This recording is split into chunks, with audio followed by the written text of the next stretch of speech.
بسم الله الرحمن الرحيم. عن أبي قتادة رضي الله تعالى عنه قال قال رسول الله صلى الله عليه وسلم: صيام يوم عرفة إني أحتسب على الله أن يكفر السنة التي قبله والسنة التي بعده. مسلم شریف، ابو داؤد شریف، ترمذی شریف کی یہ روایت ہے، ابن ماجہ اور مسند احمد میں بھی موجود ہے کہ اللہ کے رسول صلی اللہ علیہ وسلم نے ارشاد فرمایا کہ مجھے اللہ تعالیٰ کی ذات سے امید ہے کہ وہ یوم عرفہ کے روزے رکھنے کی صورت میں گزشتہ سال اور اگلے سال کے گناہ بخش دے گا۔ 9 ذی الحجہ کو یوم عرفہ کہتے ہیں۔ اس کو یوم عرفہ کیوں کہتے ہیں؟ فقہا نے اس کی 3 وجہ بیان کی ہے۔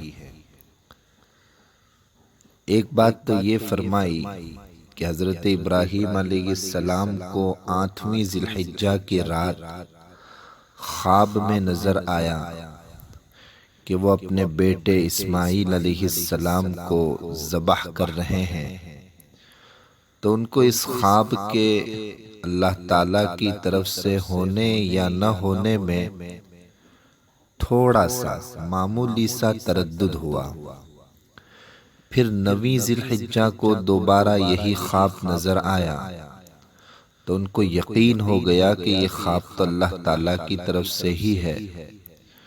چونکہ حضرت ابراہیم علیہ السلام کو یہ معرفت اور یقینی علم 9 ذی الحجہ کو حاصل ہوا تھا، اسی وجہ سے اس معرفت کی وجہ سے 9 ذی الحجہ کو یوم عرفہ کہتے ہیں۔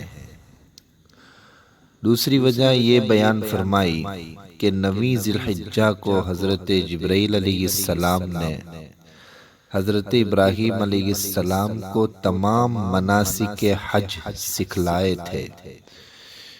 چونکہ مناسک حج کی معرفت 9 ذی الحجہ کو ہوئی، اس مناسبت کی وجہ سے اس دن کو یوم عرفہ کہا جاتا ہے۔ عرفہ وہی معرفت سے ہے۔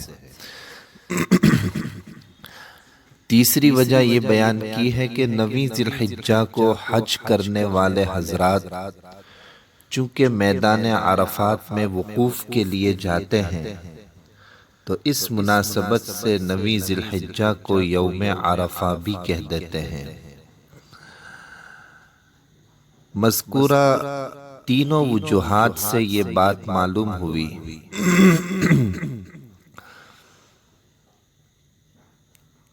کہ تسمیے کے اعتبار سے، یعنی اس کے نام رکھنے کے اعتبار سے یوم عرفہ کو صرف وقوف عرفہ کے ساتھ خاص کرنا درست نہیں ہے، بلکہ یہ مختلف وجوہات کی بنا پر 9 ذی الحجہ کا دوسرا نام ہے۔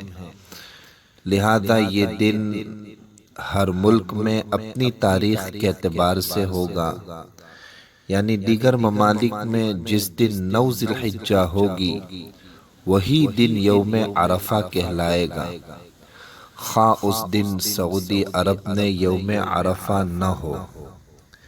اس لیے کہ ابو داؤد شریف اور نسائی شریف اور مسند احمد کی ایک دوسری روایت میں 9 ذی الحجہ کی صراحت آئی ہے۔ کان رسول اللہ صلی اللہ علیہ وسلم یصوم 9 ذی الحجۃ و یوم عاشوراء، کہ اس روایت میں بیان کیا گیا ہے کہ رسول اللہ صلی اللہ علیہ وسلم ذی الحجہ کی 9 تاریخ کو اور عاشوراء کے روزے کو رکھا کرتے تھے۔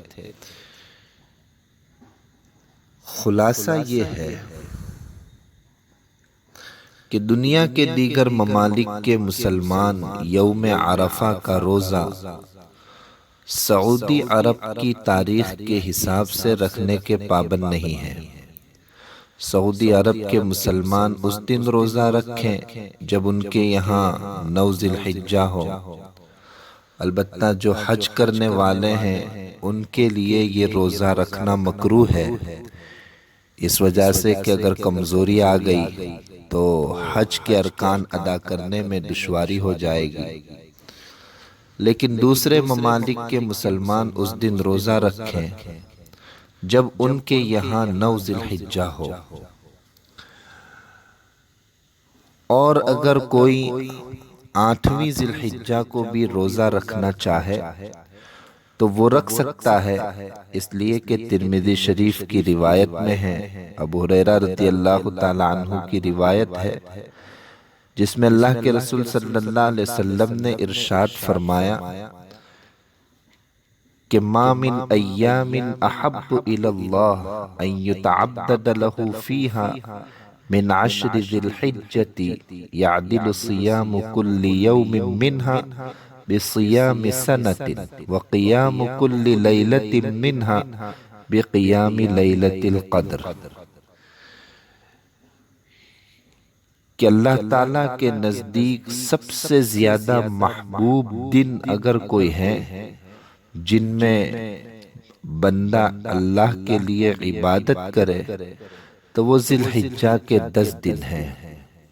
پھر آگے اللہ کے رسول صلی اللہ علیہ وسلم نے ارشاد فرمایا کہ اس 10 دن میں، اس میں 10واں دن عید الاضحیٰ کا ہے، اس کو چھوڑ کر 10 دن میں یعنی 9 دن کے اندر روزہ رکھنا ایک سال روزہ رکھنے کے برابر کا ثواب ہے، اور ایک رات کا قیام یعنی ایک رات عبادت کرنا یہ لیلۃ القدر میں عبادت کرنے کے برابر ہے۔ بہرحال 8ویں ذی الحجہ کو بھی رکھنا چاہے تو رکھ سکتا ہے، لیکن عرفہ کا دن 9ویں ذی الحجہ کہلائے گا، اس دن روزہ رکھنے کی فضیلت زیادہ ہے۔ اللہ تبارک و تعالی ہمیں عمل کرنے کی توفیق عطا فرمائے۔ السلام علیکم ورحمۃ اللہ۔